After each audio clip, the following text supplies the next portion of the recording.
여러분, 오늘 주님의 증인이라는 제목으로 하나님의 말씀 함께 나누도록 하겠습니다. 주님의 증인, 예수님께서 십자가에 달려 죽으셨을 때 크게 소리를 지르셨다고 성경 기록하고 있습니다. 큰 소리로 고통 가운데 소리를 지르시면서 숨을 거두시자마자 성전에 함부로 들어갈 수 없었던 휘장은 위에서부터 아래까지 두 쪽으로 갈려지게 되고, 그것은 이제 예배의 방법이 바뀌는 것을 의미합니다. 바위가, 우리말 성경은 그렇게 되어 있지 않지만 바위가 터졌다. 그리고 지진이 일어났다. 땅이 흔들리고 바위가 갈라졌다. 그때 그 당시에 예수님이 죽던 그 순간에는 수많은 죽었던 사람들이 다시 살아난 사실을 아십니까? 무덤이 열리게 되고 죽었던 수많은 사람들이 즉시로 살아나게 되었습니다. 이것은 소생입니다. 벌써 죽어서 몸이 썩어져 또 한참 썩어졌을 그 사람들이 어떻게 살아났는지는 잘 모르지만 그들이 예수님이 십자가에 달려 숨을 거두시던 순간에 그들의 몸이 살아났어요. 엄청난 일이죠.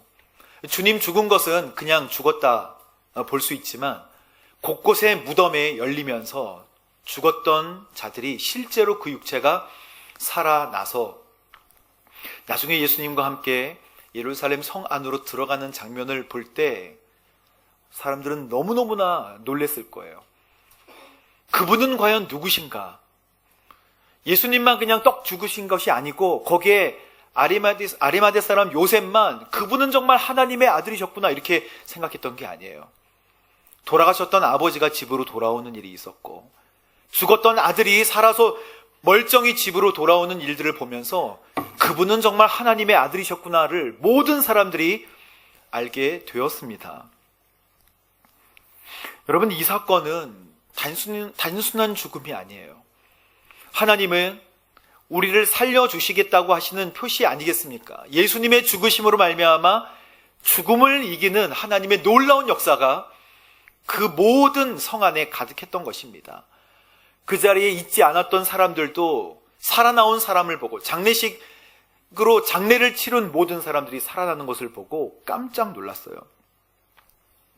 여전히 이 대제사장들과 바리새파 사람들은 그 놀라운 사건을 보면서도 종교인으로서의 모습을 벗어나지 못했어요.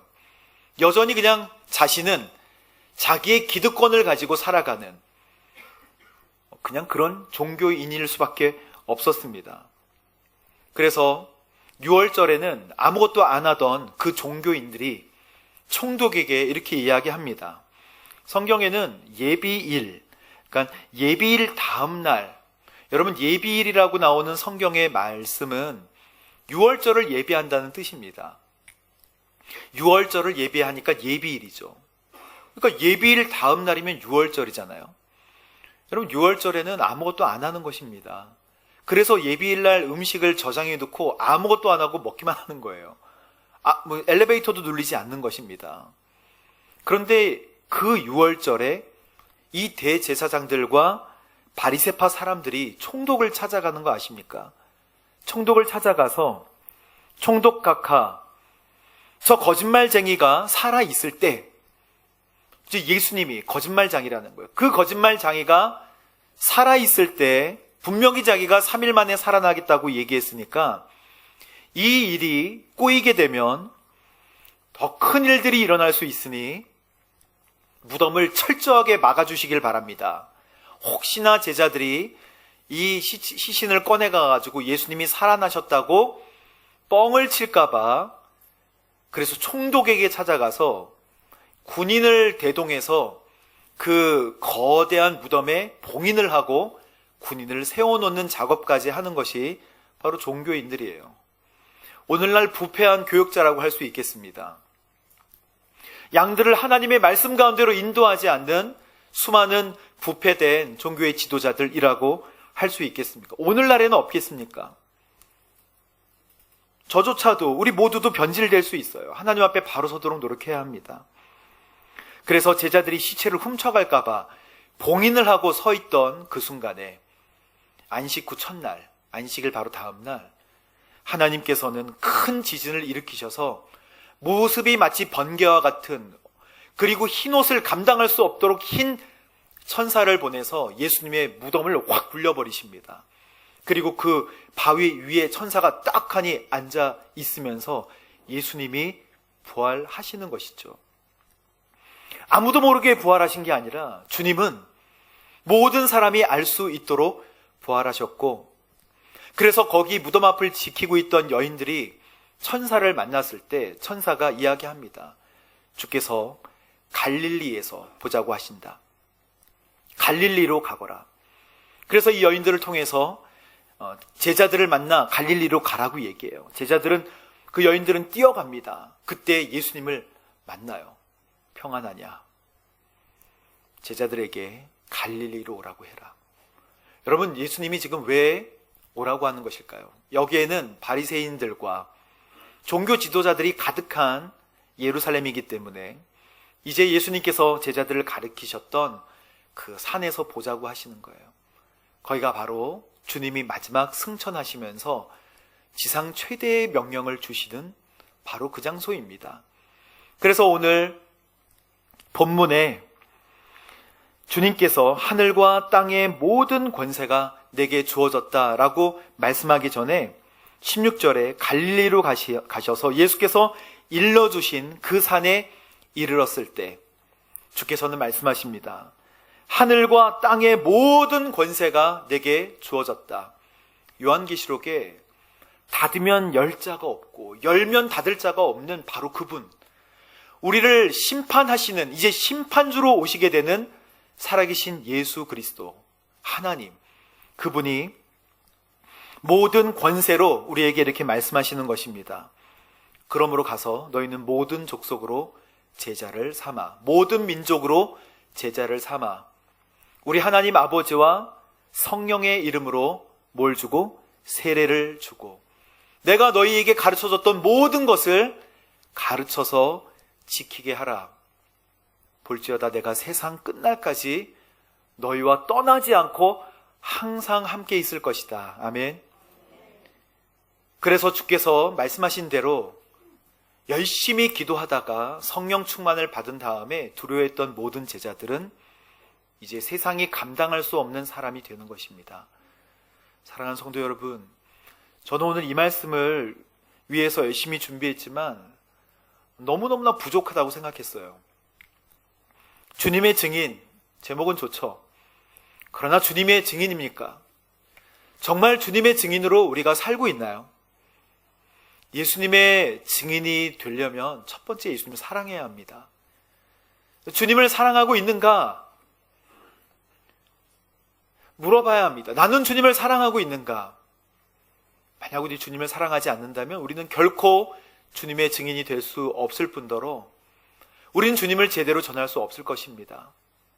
두 번째는 성령 충만한가? 우리가 만약 성령 충만하지 않는다면 우리는 점차 종교인으로 바뀌게 될 것입니다.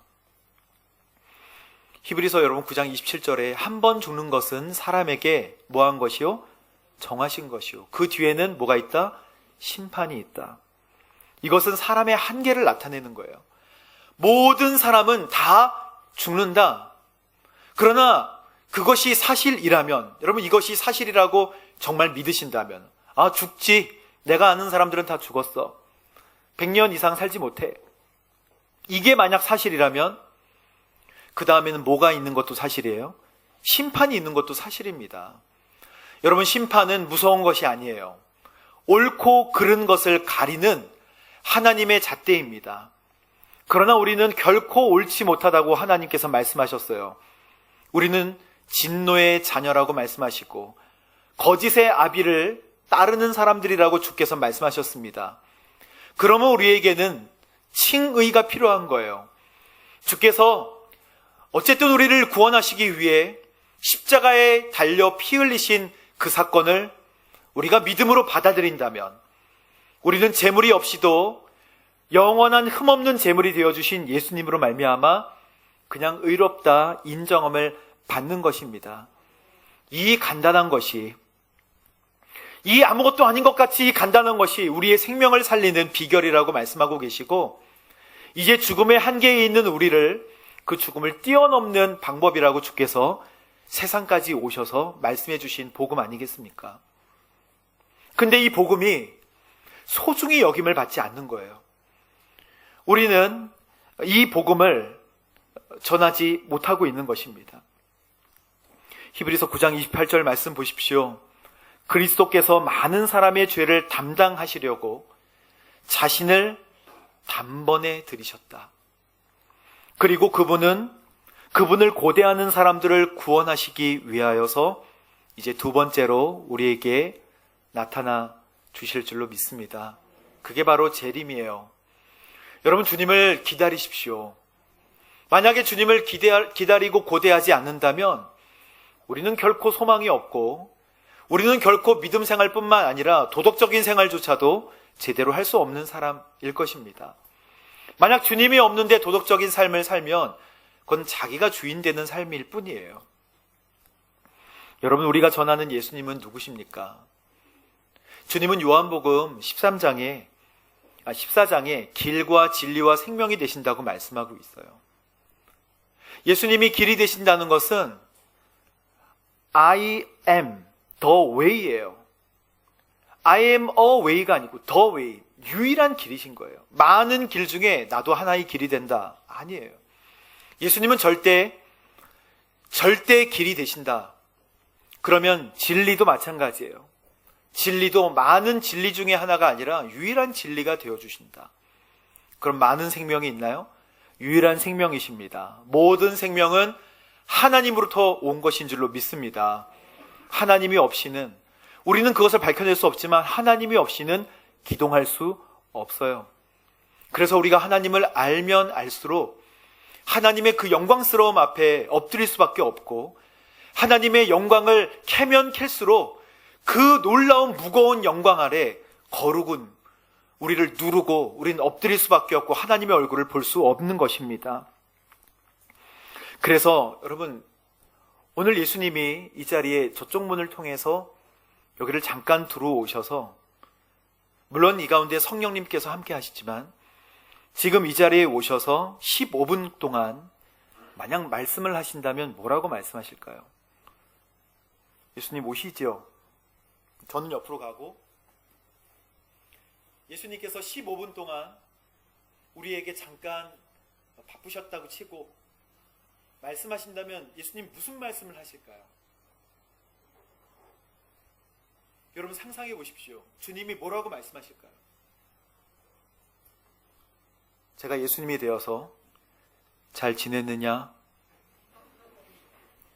2023년 만이구나. 뭐 이렇게 말씀하시겠습니까? 그동안 열심히 노력해서 집은 샀느냐? 차도 업그레이드하고 자녀도 취직을 잘 해야지. 화이팅! 이러고 가시겠습니까? 주님께서 이 땅에 오신 이유는요, 누가복음 19장 10절 보십시오. 인자는 잃어버린 사람을 찾아 구원하러 왔다. 주께서 말씀하셨어요. 잃어버린 내 자녀를 찾아 구원하러 왔다. 요한복음 10장 10절 보십시오. 내가 온 것은 양들이 생명을 얻게 하고 더 풍성히 얻게 하려는 것이다. 예수님께서 마태복음 28장에 지상 최대의 명령, 더 그레이트 커미션, 바로 이 말씀을 주셨을 때는 너희는 모든 민족으로 제자를 삼아 아버지와 아들과 성령의 이름으로 세례를 주고 내가 너희에게 분부한 모든 것을 가르쳐 지키게 하라. 볼지어다 내가 세상 끝날까지 너희와 항상 함께 있으리라. 그래서 우리가 예수님이 오시면 주님 어서 오세요 이래야지 처음 뵙겠습니다. 그거는 주님과 전혀 관련 없는 삶을 살아가는 거 아니겠습니까? 그런데 여러분, 수많은 사람들이 주님과 관련 없는 신앙생활, 종교생활을 하고 있는 거 아십니까? 오늘 우리는 부족한 저와 같이 정말 우리가 주님의 증인인지, 정말 우리가 주님의 증인이 될 수 있는지, 성령 충만한지, 주님을 사랑하는지를 점검해야 할 것입니다. 예수님을 사랑하면 진짜 모두 증인이 돼요. 누구를 사랑하면 그 사랑은 숨겨질 수 없는 거예요. 사랑하면 드러나요. 혼자만 사랑할 수 없어요. 자꾸 이야기하고 싶어져요. 어떻게 하면 더 잘 보일 수 있을까? 더 좋아할까? 전도와 선교가 어려운 시대입니다라고 많이들 이야기하세요. 그것은 사탄이 주는 고정관념입니다. 여러분, 전도와 선교가 언제나 힘들었어요. 2000년 동안 힘들지 않았던 적은 없었습니다. 진짜 힘들었다면 베드로 사도가 베드로 전후서를 쓸 때 AD 64년, 70년 사이에 사람들이 예수님을 믿으면 톱질을 당하면서 죽고 칼에 찔려 죽고 동물의 먹이가 되는 그때가 진짜 힘들었을 거예요. 우린 얘기해요. 이 시대가 너무 강팍하기 때문에 문을 열어주지 않아요. 이렇게 얘기합니다. 문 열어주지 않고 들어주지도 않아요. 언제는 들어줬습니까? 언제는 문을 활짝활짝 열어줬습니까? 만약에 문을 활짝활짝 열어준다면 우리는 거기에 들어가서 복음을 담대히 전할 수 있도록 준비가 되어 있습니까? 여기에 빠지지 마세요. 전도의 가장 큰 걸림돌은 우리예요. 안 된다고 하는 고정관념이에요. 전도가 언제, 선교가 언제 유창한 말로 되었었나요? 유창한 말과 합리적인 그리고 아주 논리적인 말로 전도가 되었다면 벌써 되고도 남았겠죠. 우리는 잘해야만, 그리고 잘 드려야만 전도가 되는 것이 아니고 예수님과 행복한 삶을 보여질 때, 주님과 정말 행복한 삶이 보여질 때 그때 전도가 되는 것입니다. 그래서 물어봐야 돼요. 정말 주님, 정말 예수님으로 기쁘십니까? 여러분, 정말 예수님 때문에 행복하십니까? 예수님 때문에 만족하시나요? 그러면 좋은 거예요.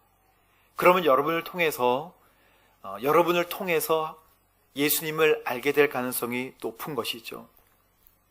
주님께서 사랑해야, 주님을 사랑하고 주님과 알콩달콩해야 주님을 전할 수 있다는 것을 여러분 꼭 기억하십시오.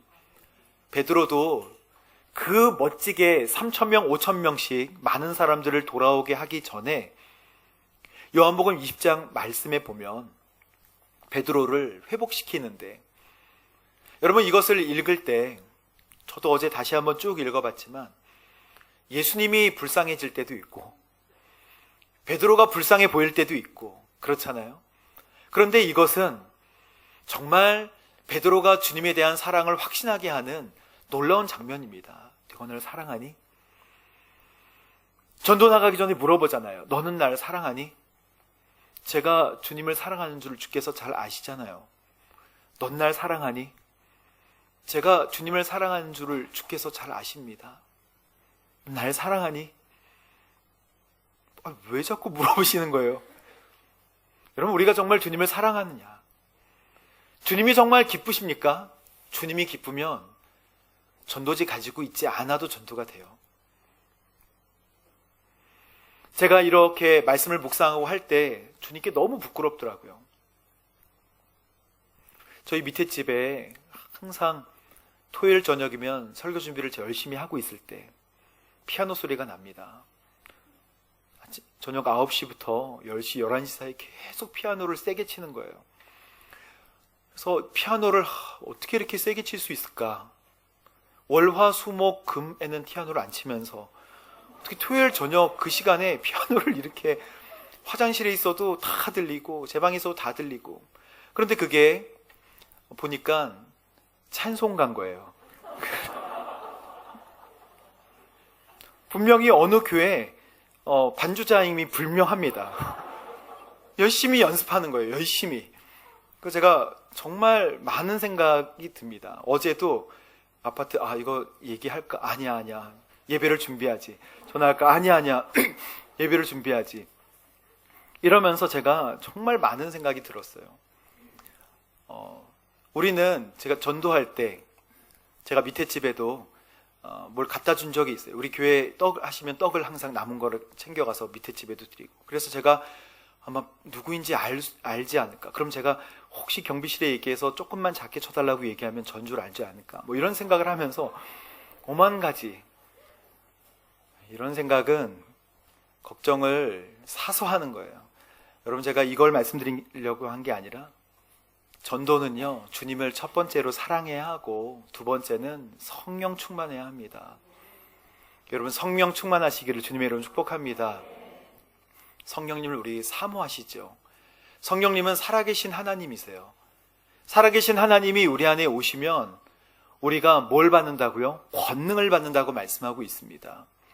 제자들이 성령 받기 전까지는 한 발짝도 나가지 못했고 입도 떼지 못했으나 성령님이 함께 하시면 제자의 능력이 아니라 하나님의 능력이 그를 통과해서 많은 사람들에게 3,000명, 5,000명씩 오게 하는 하나님의 복음의 통로로 귀하게 쓰임받게 되는 거예요.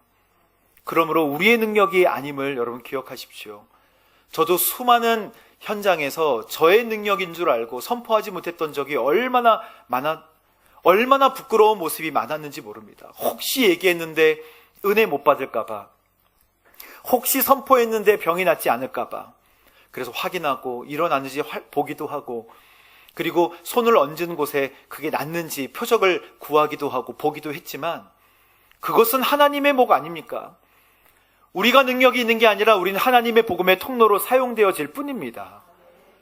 그러므로 우리는 마음껏 믿든 믿지 않든, 때를 얻지 못하든 복음을 마음껏 전해야 될 필요가 있는 것입니다. 여러분, 혹시 마음이 싱숭생숭하고 주님과 함께 만남이 좀 소원해진 것 같은 느낌이 드신다면 너무너무 간단해요. 여러분, 복음을 가지고 바깥으로 나가십시오. 편의점 가서 빵을 하나 사십시오. 그래서 그 빵을 누구에게, 모르는 사람에게 줘보십시오. 그럼 그 사람이 뭐라 그러나? 물론 쉽게 받아먹지는 않을 거예요. 포켓몬빵을 사세요. 그러면 아이들이 잘 받아먹습니다. 그렇게 되면 벌써 마음속에 틀려져요.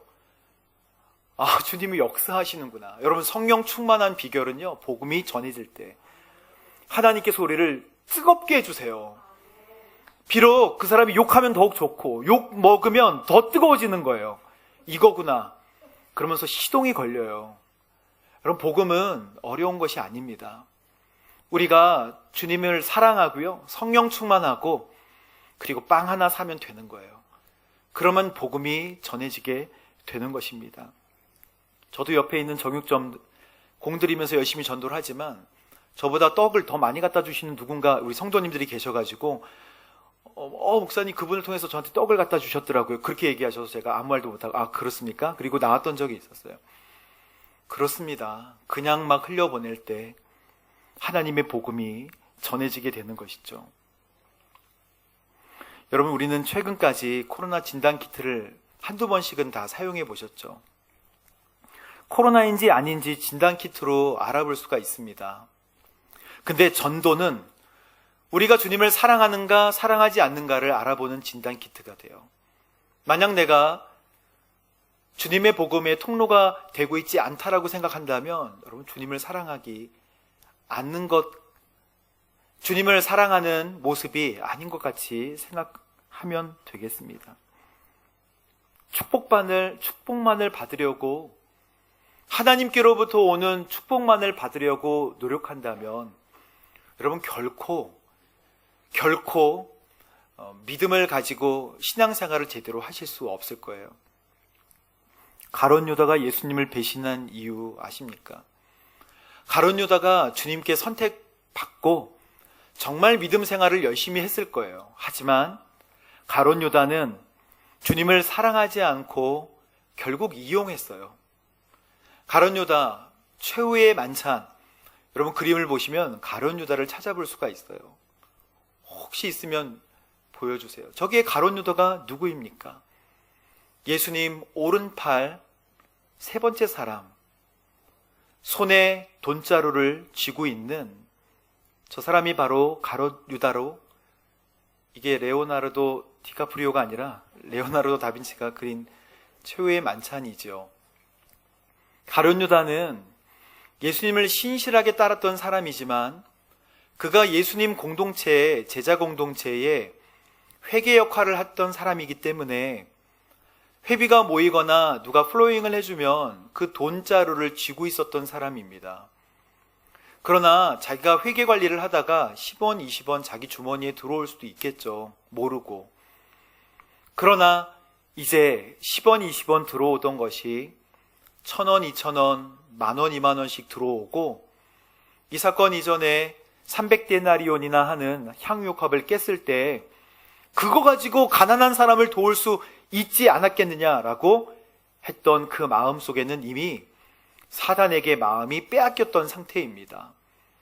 그래서 돈을 조금씩 주머니에 넣다 보니까 그는 이제 신앙인이 되지 않았고 예수님의 제자였지만 예수님을 이용하려는 사람이 되었던 것이죠. 예수님께서는 요한복음 13장에 여러분 우리 요한복음 보신 분들은 아시죠? 나향발, 그쵸? 길포성, 나향발, 발을 씻기시던 이 13장에 보면 세상에 있는 자기 사람들을 사랑하시되 끝까지 사랑하셨다라고 말씀하십니다. 그런데 그 다음 절에 가룟 유다에게 사탄이 예수를 팔 생각을 넣었다. 그것은 사탄의 잘못이 아니라 가룟 유다가 예수님과 함께 해나가면서 평안함보다 편리함을 추구하고 앞으로의 일을 추구하면서 주님 의지하지 않고 기복적인 믿음을 가지고 있었기 때문에 그 돈주머니의 돈을 빼어가는 도둑이 되었던 것입니다. 단순히 그렇게 된 것이 아니라 오랜 시간 동안 그의 마음을 사탄에게 빼앗겼던 것이죠. 여러분 C.S. 루이스의 스크루테이프의 편지에 보면 지옥길에 대해서 설명하고 있는데 지옥의 길은 낭떠러지가 아니에요. 지옥의 길은 밋밋한 길입니다. 그래서 표현하기는 어떤 길, 말랑말랑하고 포근한 길, 결코 벼랑이 아닌 바닥은 부드럽고 경사가 심하지 않고 이정표와 표지판이 없는 완만한 길. 그래서 사람들은 그 길을 기분 좋게 걸어갈 수 있도록 만들어진 길이 바로 지옥으로 가는 길입니다. 신앙생활의 목표와 열정이 없이 살아가는 것을 여러분 경계하십시오. 밋밋한 길을 가는 것을 경계하십시오. 기도하지 않아도, 교회 한두 번 나오지 않아도, 또는 헌신하지 않아도 아무런 문제가 없어요. 여러분에게 어떤 문제가 생기는 것은 아닙니다. 완만한 내리막길을 걷고 있는 것일 수 있어요. 삶이 힘들어지면 봉사와 섬김을 먼저 놓기 시작합니다. 내 삶이 힘들어지면 많은 분들이 교회 봉사를 좀 쉬어야겠어요 라고 이야기를 해요. 여러분, 교회 봉사 더 하라고 말씀드리는 게 아니라 삶이 힘들어져서 교회 봉사를 놓는 상태가 되면 주님과의 1대1 관계가 소원해졌었다는 거예요. 주님과 1대1 만남이 없이 종교생활을 했을 가능성이 높다는 것입니다. 여러분, 우리는 함께 신앙생활하면서 함께 공동체를 이루고 있지만 우리는 다 각자 하나님과의 개인적인 만남을 끝까지 깊이 가져야 합니다.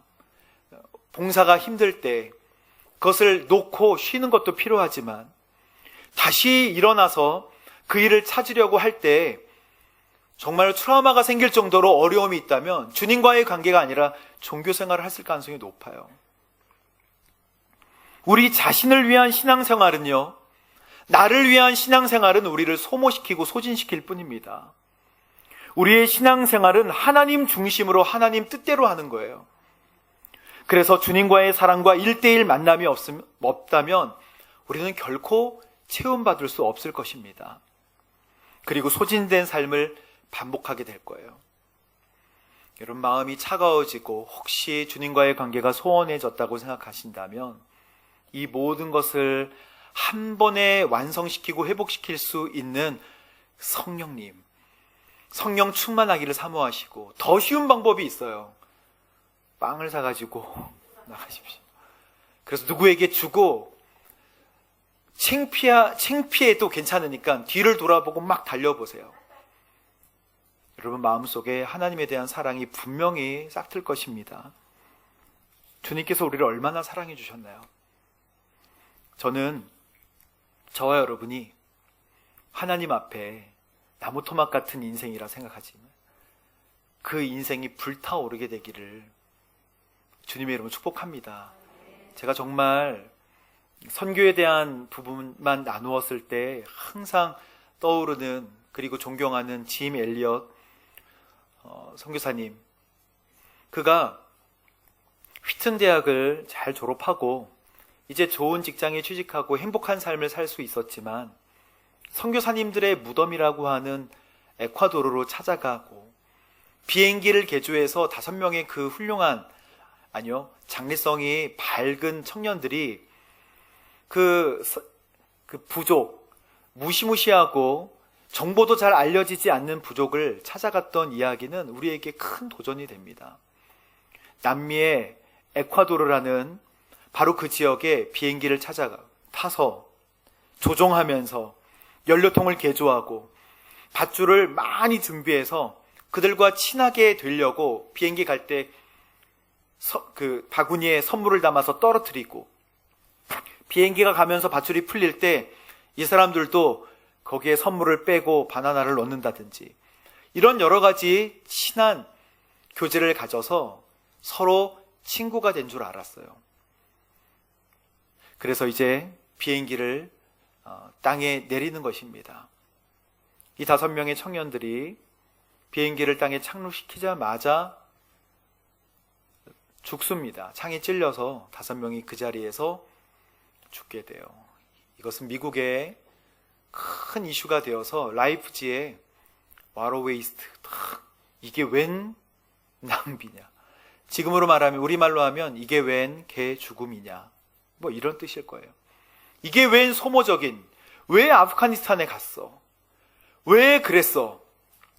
참 무모하고 참 대책 없다, 그렇게 크게 났습니다. 잊혀지는 사건인 줄 알았지만 기자가 찾아와서 그 남아있는 과부들을, 그 중에 짐 엘리엇의 아내를 찾아가 인터뷰를 한 1년여 뒤에 하게 됩니다. 당신의 남편이 그렇게 참 허무한 죽음을 맞이하게 된 것을 안타깝게 생각합니다, 이렇게 얘기했을 거예요. 아내는 분노했어요. 안타까운 죽음이라니요, 쓸모없는 죽음이라니요. 남편의 일기장을 허겁지겁 가져왔어요. 짐 엘리엇이 고등학교 때 10년 전에 고등학생 때 썼던 일기장을 쫙 보여주면서 이렇게 보여줍니다. 한번 보여주시겠어요? 하나님, 제가 감히 하나님께 기도합니다. 이 부족한 나의 나무 토막 같은 인생에 주여 불을 붙여주소서. 제가 주를 위해 탈 수 있도록 나의 삶을 주께서 소멸시키십시오. 이 몸은 주님의 것입니다. 나는 오래 사는 거 원치 않습니다. 완전하고 풍성한 삶을 원합니다. 바로 주님과 같이 고백했어요. 그거 일기장에 써놓고 그렇게 산 거예요. 잘 준비해서. 그의 인생의 목표가 하나님께 있었습니다. 우리의 인생의 목표가 하나님께 있어야 할 것입니다. 그래서 이 5명의 남편을 잃은 여인들이 이제 열심히 준비하여서 혼자 스스로 잘 살아갈 수 있도록 자신의 삶을 개척해야 하는데, 이분들이 남편이 죽었던 그 무덤, 그 부족으로 찾아가요. 복음을 전하려고, 자기 아들들과 함께. 그래서 그 부족에 가서 복음을 전하다가 시간이 지나서 그 남편들을 죽였던 부족장과 많은 사람들이 견디다 못해 고백을 합니다. 우리가 남편들을 죽였습니다. 이미 알고 있는 사실이에요. 그 부족들이 하나님의 복음을 받아들이게 되고 엄청난 복음이 그 밀림에 전파되고 퍼지게 되는 것이죠.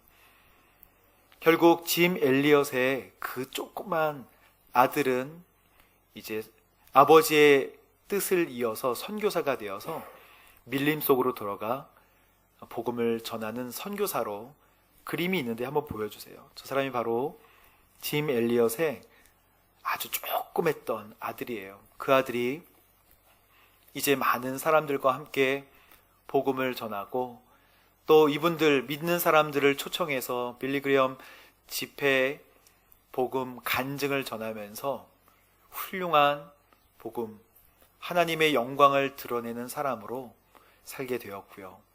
이 이야기는 저를 통해서도 많은 사람들을 통해서도 전 세계의 수많은 청년들을 하나님께로 인도하고 있습니다. 사랑하는 성도 여러분, 히브리서 10장 22절 25절 말씀 읽고 우리 함께 기도하게 되기를 원합니다. 우리가 고백하는 소망의 믿음을 단단히 붙잡읍시다. 23절, 이는 약속하신 분이 신실하시기 때문입니다. 또한 우리는 사랑과 선한 일들을 격려하기 위해 서로 돌아봅시다. 25절, 어떤 사람들의 습관과 같이 우리들 스스로 모이는 일을 소홀히 하지 말고 오히려 서로 권면합시다.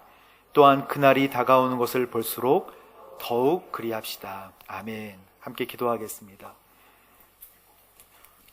사랑하는 주님, 말씀하신 그리고 우리에게 부탁하신 주님의 명령을 오늘 다시 기억합니다. 그리고 주님의 살과 피를 또 나누고 주님의 죽으심을 다시 한번 우리 마음속에 새겼습니다.